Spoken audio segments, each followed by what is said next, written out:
Čaute, moje meno je Fero, práve som v Kamenáči v Trnave a chcel by som vám dnes predstaviť jeden šport, o ktorom ste už určite niektorí počuli.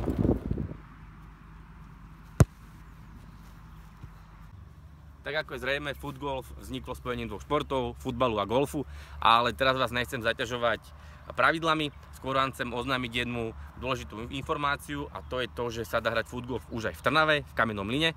Máme tu nové krásne 9-jamkové ihrisko. Kedy sa dá hrať, sa dozviete na našich webových stránkach footgolftrnava.sk. Footgolf je perfektný v tom, že ho môžu naozaj všetci, či ženy, či decká, alebo chlapi. Je to šport, ktorý sa hrá vonku, na čerstvom vzduchu a v krásnom prostredí. Takže všetci ste vítaní a teraz vám s chalami ukážeme, ako to hráme. Poďte.